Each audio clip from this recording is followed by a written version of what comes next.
បាទសូមគោរពជំរាបសួរបងប្អូនអរគ្នា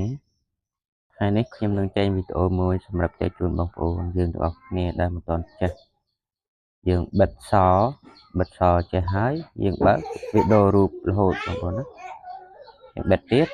វីដេអូរូបមួយទៀតបិទទៀតវីដេអូរូបមួយទៀតអញ្ចឹងណាបាទចេះបិទចេះហើយយើងបើកទៅវាចេញរូបមួយទៀត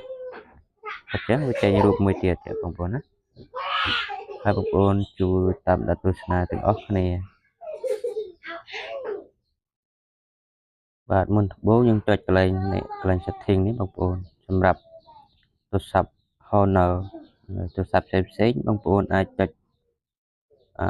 សួរក្នុង comment ដូចជា Vivo Oppo អីណាថ្ងៃខ្ញុំធ្វើចែកជូនបងប្អូនបងចុច setting នេះមក setting ឲ្យបងប្អូនចុចកន្លែងនេះកន្លែងការបង្ហាញនឹងកម្រិតពន្លឺបងប្អូនណាចា៎នេះកន្លែងខាងលើហ្នឹងហើយបងប្អូនចុចឲ្យកន្លែងនេះដោះសដោយនេះកន្លែងនេះហើយបងប្អូនចុចកន្លែងបូកនេះហើយបងប្អូនចុចបូកនៅខាងលើនឹងទៀតហើយយើងជ្រើសរើសយករករូបភាពដែលយើងចង់ដាក់នេះមកបាទបងប្អូនជ្រើសរើសយករូបភាពមួយណាដែលបងប្អូនចង់ដាក់ចូលក្នុងឧទាហរណ៍ខ្ញុំយករូបភាពមួយណាចា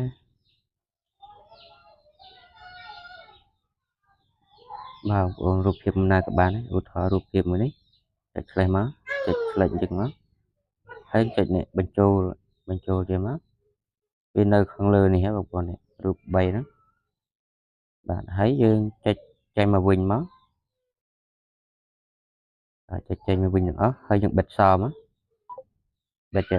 វាចេញរូបនេះដល់មួយទៀតវាចេញចេះវាចេញនេះវាចេញរូបដែលយើងបញ្ចូលមិញណាបងប្អូន